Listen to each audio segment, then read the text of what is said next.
ইতিপূর্বে দেবদাসের যে সমস্ত গ্রাম্যতা দোষ ছিল, শহরে বাস করিয়া সেসব আর একেবারেই নাই। এখন তাহার বিলাতি জুতা, ভালো জামা কাপড়, ছড়ি, সোনার ঘড়ি, চেন, বোতাম এসব না হইলে বড় লজ্জা করে। গ্রামে নদী তীরে বেড়াইতে আর সাধ যায় না, বরং তাহার পরিবর্তে বন্দুক হাতে শিকারে বাহির হইতেই আনন্দ পায়। ক্ষুদ্র পুঁটি মাছ ধরার বদলে বড় মাছ খেলাইতে ইচ্ছা হয়। শুধু কি তাই, সমাজের কথা, রাজনীতির চর্চা, সভা সমিতি, ক্রিকেট ফুটবলের আলোচনা। হায় রে, কোথায় সেই পার্বতী আর তাহাদের সেই তাল সোনাপুর গ্রাম! বাল্য স্মৃতিজড়িত দুই একটা সুখের কথা যে এখন আর মনে পড়ে না তাহা নয়, কিন্তু নানা কাজের উৎসাহে সে সকল আর বেশিক্ষণ হৃদয়ে স্থান পায় না। আবার গ্রীষ্মের ছুটি হইল। পূর্ববৎসর গ্রীষ্মাবকাশে দেবদাস বিদেশ বেড়াইতে গিয়াছিল, বাটি যায় নাই। এবার পিতামাতা উভয়েরই জিদ করিয়া পত্র লিখিয়াছিলেন, তাই ইচ্ছা না থাকিলেও দেবদাস বিছানাপত্র বাঁধিয়া তাল সোনাপুর গ্রামের জন্য হাওড়া স্টেশনে আসিয়া উপস্থিত হইল। যেদিন বাটি আসিল সেদিন তাহার শরীর তেমন ভালো ছিল না, তাই বাহির হইতে পারিল না। পরদিন পার্বতীদের বাটিতে আসিয়া ডাকিল, খুড়িমা। পার্বতীর জননী আদর করিয়া ডাকিলেন, এসো বাবা, বসো। খুড়িমার সহিত কিছুক্ষণ কথাবার্তার পর দেবদাস জিজ্ঞাসা করিল, পারু কোথায় খুড়িমা? ওই বুঝি ওপরের ঘরে আছে। দেবদাস উপরে আসিয়া দেখিল পার্বতী সন্ধ্যাদীপ জ্বালিতেছে। ডাকিল, পারু। প্রথমে পার্বতী চমকিত হইয়া উঠিল, তারপর প্রণাম করিয়া সরিয়া দাঁড়াইল। কি হচ্ছে পারু? সে কথা আর বলিবার প্রয়োজন নাই, তাই পার্বতী চুপ করিয়া রহিল। তারপর দেবদাসের লজ্জা করিতে লাগিল। কহিল, যাই, সন্ধ্যা হয়ে গেল, শরীরটা ভালো নয়। দেবদাস চলিয়া গেল। পার্বতী এই 13 বছরে পা দিয়াছে। ঠাকুরমাতা এই কথা বলেন। এই বয়সে শারীরিক সৌন্দর্য অকস্মাৎ যেন কোথা হইতে ছুটিয়া আসিয়া কিশোরীর সর্বাঙ্গ ছাইয়া ফেলে। আত্মীয় স্বজন হঠাৎ একদিন চমকিত হইয়া দেখিতে পান যে তাহাদের ছোট মেয়েটি বড় হইয়াছে। তখন পাত্রস্থ করিবার জন্য বড় তাড়াহুড়া পড়িয়া যায়।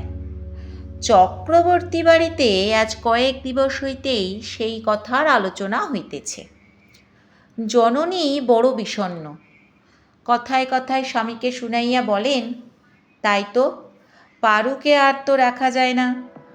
তাহারা বড়লোক নহেন, তবে ভরসা এই যে মেয়েটি অতিশয় সুশ্রী।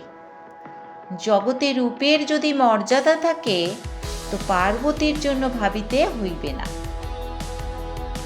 আরও একটা কথা আছে, সেটা এইখানেই বলিয়া রাখি। চক্রবর্তী পরিবারে ইতিপূর্বে কন্যার বিবাহ এতটুকু চিন্তা করিতে হইত না, পুত্রের বিবাহে করিতে হইত। কন্যার বিবাহে পণ গ্রহণ করিতেন এবং পুত্রের বিবাহে পণ দিয়া মেয়ে ঘরে আনিতেন। নীলকণ্ঠের পিতাও তাহার কন্যার বিবাহে অর্থ গ্রহণ করিয়াছিলেন, কিন্তু নীলকণ্ঠ স্বয়ং এ প্রথাটাকে ঘৃণা করিতেন। তাহার আদৌ ইচ্ছা ছিল না যে পার্বতীকে বিক্রয় করিয়া অর্থ লাভ করিতেন।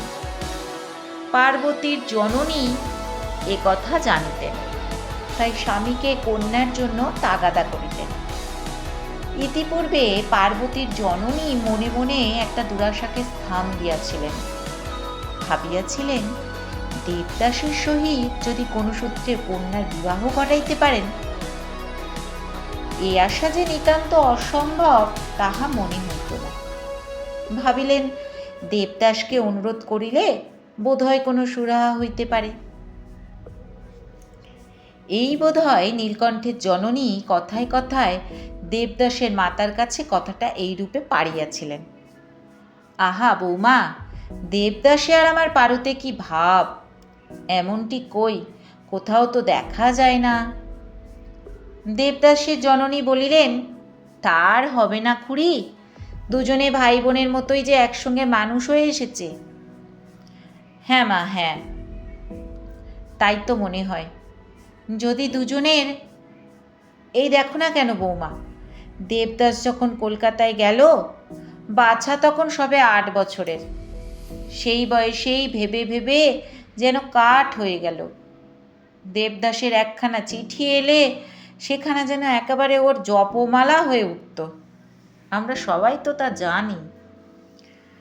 দেবদাসের জননী মনে মনে সমস্ত বুঝিলেন, একটু হাসিলেন। এ হাসিতে বিদ্রূপ কতটুকু প্রচ্ছন্ন ছিল জানি না, কিন্তু বেদনা অনেকখানি ছিল। তিনিও সব কথা জানিতেন, পার্বতীকে ভালোবাসিতেন, কিন্তু বেচা কেনা ঘরের মেয়ে যে, তার ওপর আবার ঘরের পাশের কুটুম্ব, ছি ছি। বলিলেন, খুড়ি, কর্তার তো একেবারে ইচ্ছা নয় যে এই ছেলেবেলায় বিশেষ পড়াশুনোর সময়ে দেবদাসের বিয়ে দেন। তাই তো কর্তা আমাকে এখনো বলেন, বড় ছেলে দ্বিজদাসের ছেলেবেলায় বিয়ে দিয়ে কি সর্বনাশটাই করলে, লেখাপড়া একেবারেই হলো না।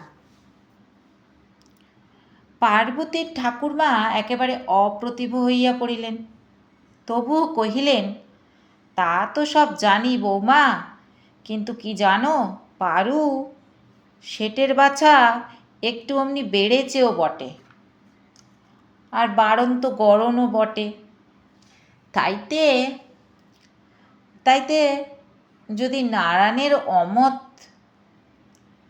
দেবদাসের জননী বাধা দিলেন, বলিলেন, না খুড়িমা, এ কথা আমি তাকে বলতে পারবো না। দেবদাসের এ সময়ে বিয়ের কথা পারলে তিনি কি আমার মুখ দেখবেন? কথাটা এইখানেই চাপা পড়িয়া গেল। কিন্তু স্ত্রীলোকের পেটে কথা থাকে না। দেবদাসের জননী কর্তার খাবার সময় কথাটা পাড়িয়া বলিলেন, পারুর ঠাকুমা আজ তার বিয়ের কথা পেড়েছিলেন। কর্তা মুখ তুলিলেন, বলিলেন, হ্যাঁ, পারুর বয়স হলো বটে, শীঘ্র বিবাহ দেওয়াই কর্তব্য। তাইতে তো আজ কথাটা পেড়েছিলেন। বললেন, দেবদাসের সঙ্গে যদি। স্বামী ভ্রু কুঞ্চিত করিলেন, তুমি কি বললে? আমি আর কি বলবো, দুজনের বড় ভাব, কিন্তু তাই বলে কি বেচা কেনা চক্রবর্তী ঘরের মেয়ে আনতে পারি? তাতে আবার বাড়ির পাশে কুটুম্ব, ছি ছি।